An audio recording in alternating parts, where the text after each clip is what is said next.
साल 2002। कुछ देर पहले हुई बारिश से बेंगलोर की सड़कें गीली थी और रतन टाटा सर अपनी शॉफर ड्रिवन कार में एयरपोर्ट की ओर जा रहे थे। तभी अचानक उनकी कार के ठीक आगे एक स्कूटर स्लिप कर गई और उसपे सवार पूरी फैमिली रोड पे फेंका गई। ड्राइवर ने जोर से ब्रेक मारा और कार टाइम पे रुक गई, लेकिन केवल एक सेकंड। अगर केवल एक और सेकंड की देरी हो जाती तो रतन टाटा सर की कार पूरी फैमिली को क्रश कर सकती थी।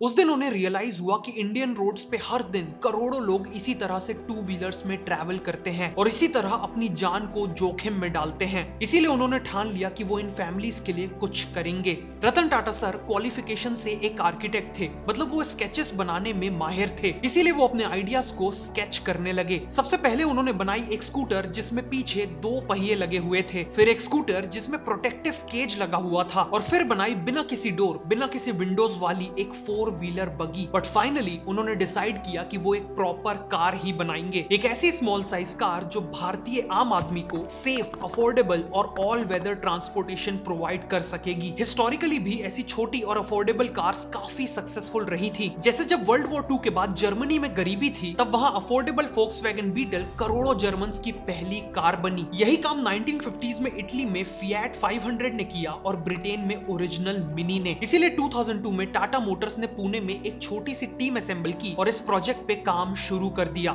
इसी दौरान रतन टाटा सर ने एक मीडिया इंटरेक्शन के दौरान बताया कि टाटा मोटर्स एक अफोर्डेबल कार बनाने पे काम कर रही है, जिसका प्राइस अराउंड 1 लाख रुपीस होगा। केवल 1 लाख रुपए में कार का मालिक बन जाना लोगों के लिए अनइमेजिनेबल था। इसीलिए इस खबर की चर्चा केवल इंडिया ही नहीं बल्कि पूरी दुनिया में होने लगी। रतन टाटा सर ने तो ये नंबर कैजुअली केवल एक एस्टिमेट के तौर पे कह दिया था। उन्होंने तो इवन इस खबर को करेक्ट करवाने का भी सोचा, लेकिन फिर उन्होंने इसी 1 लाख रुपए के प्राइस पॉइंट को अपना टारगेट बना लिया। कई इंडस्ट्री लीडर्स इंक्लूडिंग सुजुकी के चेयरमैन ने पब्लिकली कहा कि 1 लाख रुपए की कार बनाना इम्पॉसिबल है, लेकिन रतन टाटा सर पीछे नहीं हटे। जब कार के नाम चुनने की बारी आई तो मिंट, नियो, इनका, my car, I car, ion, era और एटम जैसे नाम कंसिडर किए गए, लेकिन फाइनली जो नाम चुना गया वो था नैनो, टाटा नैनो, क्योंकि ये नाम एक साथ स्मॉल और हाई टेक्नोलॉजी को सिंबलाइज करता था। 2005 में नैनो का पहला प्रोटोटाइप तैयार हुआ। इसमें लोकल मार्केट से खरीदा हुआ केवल 8.5 हॉर्स पावर का सिंगल सिलेंडर इंजन लगा हुआ था और कंपोनेंट्स को जैसे तैसे बस फिट कर दिया गया था। खुद रतन टाटा सर ने इसे टेस्ट ड्राइव किया। उन्होंने जैसे तैसे अपने लंबे फ्रेम को इस छोटी सी कार में फिट किया, लेकिन ड्राइव करते ही वो बेहद डिसअपॉइंटेड हो गए। उन्होंने कहा कि I should not have driven this. Power और डिजाइन दोनों में ही ये प्रोटोटाइप रतन टाटा सर के विजन से कोसों दूर था।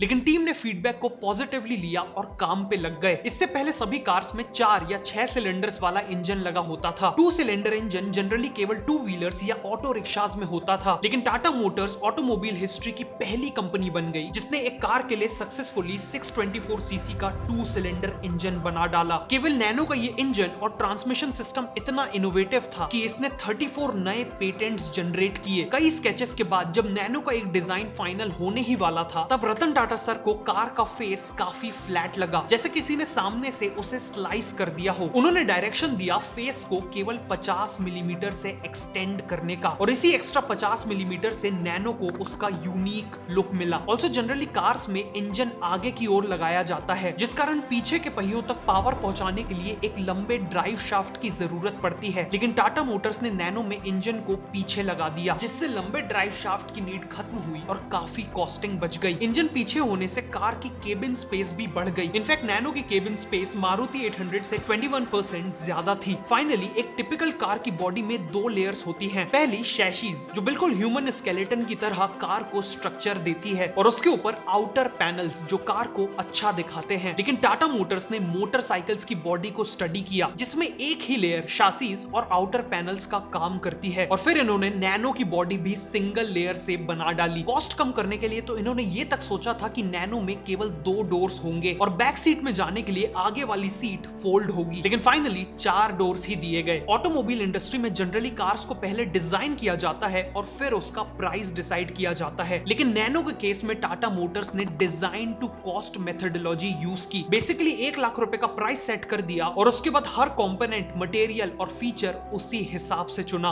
कार को डिजाइन करने के साथ साथ टाटा मोटर्स को एक नया प्लांट भी लगाना था जहां वो इस नैनो को मास प्रोड्यूस कर सकें। 2006 में वेस्ट बंगाल गवर्नमेंट ने सिंगूर में टाटा मोटर्स को प्लांट लगाने के लिए 997 एकर्स की लैंड लीज पे दी, लेकिन यहाँ वेस्ट बंगाल गवर्नमेंट ने कुछ क्रिटिकल मिस्टेक्स की। उन्होंने टाटा मोटर्स को स्टेट की one of the most fertile land दे दी और ऐसा करने से पहले कई लैंड ओनर्स से कंसेंट भी नहीं लिया। इसीलिए टाटा के प्लांट के अगेंस्ट हेवी प्रोटेस्ट चालू हो गए। एम्प्लॉयज की कार्स को अटैक किया गया और प्लांट की बाउंड्री के पास क्रूड बॉम्ब्स तक पाए गए। प्लांट को लिटरली हजारों पुलिस ऑफिसर्स की प्रोटेक्शन में बनाया जा रहा था, लेकिन 2 साल बाद 1500 करोड़ की इन्वेस्टमेंट और 95% कंप्लीशन के बाद भी इस प्लांट में केवल 5 नैनो ही बन पाई। इसीलिए हताश होकर रतन टाटा सर ने अनाउंस कर दिया कि वो वेस्ट बंगाल छोड़कर जा रहे हैं और इसी अनाउंसमेंट के बाद उन्हें गुजरात के सीएम नरेंद्र मोदी से केवल एक वर्ड का एसएमएस आया और वो वर्ड था सुस्वागतम यानी वेलकम, जिसके बाद टाटा मोटर्स ने फॉर्मली गुजरात के सानंद में प्लांट लगाने का डिसीजन लिया। दूसरी ओर पुणे में 4 साल की कड़ी मेहनत के बाद टाटा नैनो पूरी दुनिया के सामने आने के लिए रेडी थी। जनवरी 2008 में दिल्ली में 9th ऑटो एक्सपो था, यानी इंडिया का लार्जेस्ट ऑटोमोबाइल एग्जीबिशन। नैनो को भी इसी इवेंट में अनवील किया जाने वाला था। इवेंट के लिए 7 शो कार्स को कंप्लीट सीक्रेसी में हैंड बिल्ट किया गया। इन्हें पुणे से 3 कवर्ड ट्रेलर्स में दिल्ली ट्रांसपोर्ट किया गया और हर ट्रेलर में शॉटगन के साथ गार्ड्स तैनात थे। उस दिन खुद रतन टाटा सर ने एक व्हाइट नैनो को ऑन स्टेज ड्राइव किया। उनका सर ऑलमोस्ट रूफ को छू रहा था। जिस नैनो कार को पूरी ऑटोमोबाइल इंडस्ट्री ने इम्पॉसिबल कहा था, आज वो दुनिया के सामने थी। नैनो को देखते ही पूरा क्राउड अपलॉड करने लगा, चीयर करने लगा। लेकिन सालों पहले जब 1 लाख रुपए का प्राइज अनाउंस किया गया था, तब से अब तक कार में लगने वाले कंपोनेंट्स जैसे रबर, स्टील और ग्लास के प्राइसेस बढ़ चुके थे। इसीलिए लोगों को लगा कि नैनो का प्राइस अब 1.2 या 1.5 लाख होगा। लेकिन फिर रतन टाटा सर ने माइक लिया और अनाउंस कर दिया कि नैनो का डीलर प्राइस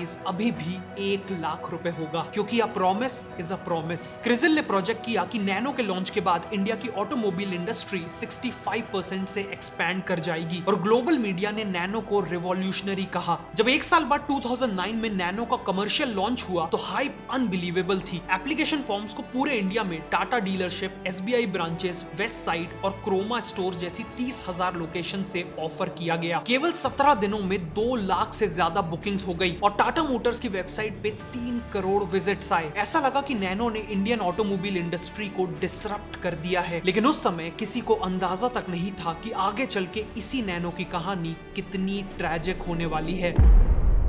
नैनो के टारगेट कस्टमर्स थे मिडिल क्लास लोग, यानी इंडियन मासेस। लेकिन शुरुआत में नैनो इन तक पहुंच ही नहीं पाई, क्योंकि टियर 2 और टियर 3 सिटीज जहां नैनो के रियल कस्टमर्स थे, वहां टाटा मोटर्स ने अपना डीलर नेटवर्क ही नहीं बनाया। उल्टा नैनो को भी बड़े शहरों के प्रीमियम शोरूम्स के थ्रू बेचा, ऐसे शोरूम्स जहां नैनो और टाटा सफारी एक साथ खड़ी थी। लेकिन शायद वो ये बात भूल गए कि जिस इंसान ने अभी तक अपनी पूरी लाइफ में केवल 2 व्हीलर्स चलाई हैं, वो कस्टमर इन पॉलिश्ड शोरूम्स में घुसने में भी इंटिमिडेटेड और अनकंफर्टेबल फील करता था। लेकिन डिस्ट्रीब्यूशन से भी बड़ी प्रॉब्लम फाइनेंसिंग की थी। कई कस्टमर्स ने सोचा कि वो बैंक से लोन लेके नैनो को फाइनेंस करवा लेंगे, लेकिन क्योंकि नैनो के कस्टमर्स की इनकम लो थी और यूजुअली इनकी कोई क्रेडिट हिस्ट्री भी नहीं थी, तो बैंक्स ने इन्हें लोन देने से ही मना कर दिया। मतलब जब नैनो की सेल स्टार्ट हुई तो टाटा मोटर्स ने कस्टमर्स से फुल एडवांस पेमेंट मांगी और कार मिलने वाली थी पूरे 1 साल बाद, क्योंकि सिंगूर क्राइसिस के बाद प्लांट शिफ्ट करने से प्रोडक्शन काफी लिमिटेड और डिलेड हो गया था। लेकिन प्रॉब्लम यह थी कि एक मिडिल क्लास कस्टमर के लिए बिना बैंक लोन के 1-1.5 लाख रुपए अपफ्रंट दे देना और फिर कार के लिए 1 साल वेट करना पॉसिबल नहीं था। इसीलिए कई लोग चाह के भी नैनो को नहीं खरीद पाए।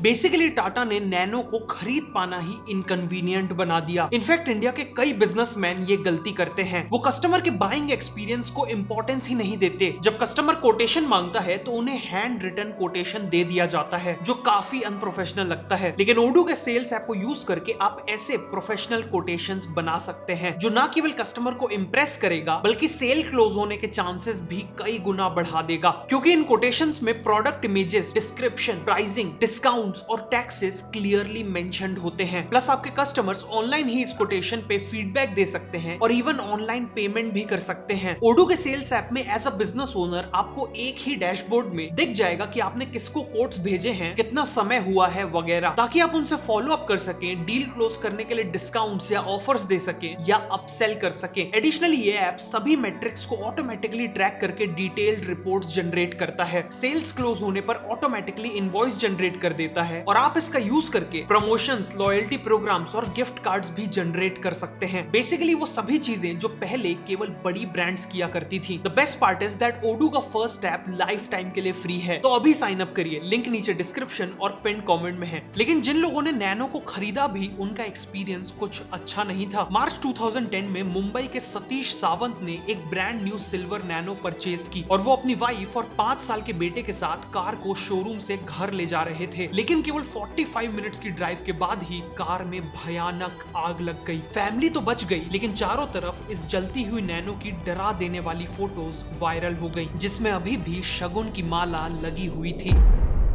सावंत का 5 साल का बेटा तो इतना ट्रॉमेटाइज था कि उसने इस इंसिडेंट के बाद किसी भी कार में बैठने से मना कर दिया। सिमिलरली एक सुप्रीम कोर्ट के एडवोकेट अपनी नैनो को पार्क करके उसमें बैठे हुए थे, तभी उन्होंने पीछे की ओर स्पार्क नोटिस किया। इससे पहले कि वो कुछ कर पाते, पूरी कार धुआं धुआं हो चुकी थी। मिड 2010 तक टाटा नैनो में फायर या डेंजरस स्मोक के करीब 6 इंसिडेंट्स रिपोर्ट हो चुके थे और हर एक इंसिडेंट की वजह अलग थी। किसी में फ्यूल लाइन का इशू था तो किसी यूनिट में एग्जॉस्ट से स्पार्किंग हो गई थी। लेकिन ऐसा नहीं था कि सभी नैनोज में कोई कॉमन डिफेक्ट हो और हजारों नैनो यूनिट्स में 6 फायर इंसिडेंट्स कोई बड़ी बात नहीं है। इंडिया में कार फायर्स एक्चुअली काफी कॉमन है, लेकिन क्योंकि नैनो की हाइप इतनी ज्यादा थी, इसीलिए इन नेगेटिव इंसिडेंट्स की खबर तेजी से वायरल हुई। फिर कुछ सालों बाद ग्लोबल एनकैप ने नैनो का क्रैश टेस्ट किया। कार को केवल 64 किलोमीटर की स्पीड पे वॉल पे क्रैश किया गया, जिसके बाद उसकी नोज एक कार्डबोर्ड की तरह फोल्ड हो गई। एज अ रिजल्ट चाइल्ड और एडल्ट सेफ्टी दोनों में ही नैनो को 0 स्टार्स दिए गए। इन सब से नैनो की इमेज एक बेहद अनसेफ कार की बन गई।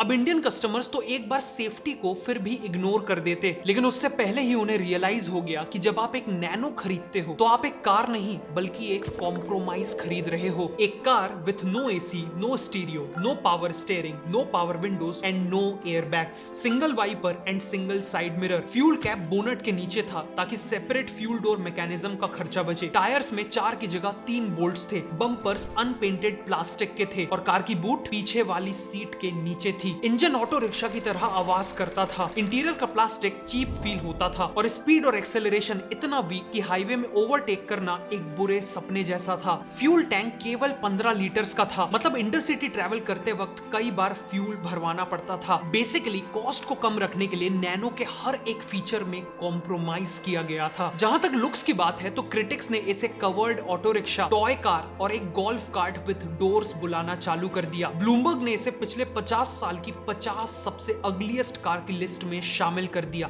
इसके अलावा नैनो ने एक ऐसा गिनेस वर्ल्ड रिकॉर्ड बनाया जिससे नैनो को फायदा नहीं बल्कि नुकसान हो गया। 1 लाख के प्राइस पे लॉन्च होते ही नैनो ने वर्ल्ड्स चीपेस्ट कार बनने का वर्ल्ड रिकॉर्ड कायम कर दिया, जिसके बाद मीडिया ने और खुद टाटा मोटर्स की टीम ने नैनो की पूरी आइडेंटिटी ही दुनिया की सबसे सस्ती कार के अराउंड बना दी। लेकिन टाटा मोटर्स ये बात भूल गए कि इंडियंस के लिए एक कार मीन्स ऑफ ट्रांसपोर्ट तो बाद में है, वो पहले एक स्टेटस सिंबल है। जब एक फैमिली अपनी पहली कार खरीदती है तो वो अपने नेबर्स, रिलेटिव्स और अपने पूरे सोशल सर्कल को इनडायरेक्टली ये कहती है कि अब हमारा वक्त आ चुका है, अब हम सोशल हायरार्की में एक लेवल ऊपर आ चुके हैं। लेकिन जब एक फैमिली अपनी पहली कार के तौर पे टाटा नैनो खरीदती थी तो पूरी दुनिया को सिग्नल जाता था कि हमने दुनिया की सबसे सस्ती गाड़ी खरीदी है, जिस कारण वो फैमिली सोशल हायरार्की में ऊपर नहीं बल्कि नीचे चली जाती थी। लोगों को समझ आ गया कि नैनो को ओन करने से ज्यादा प्रेस्टीज तो एक well maintained Bajaj Pulsar own करने में थी। बेसिकली नैनो की इमेज एक ऐसी कार की बन गई जिसे कोई भी खुशी खुशी नहीं बल्कि मजबूरी में खरीदता था। रतन टाटा सर का विजन था नैनो को पीपल्स कार बनाने का, लेकिन जाने अनजाने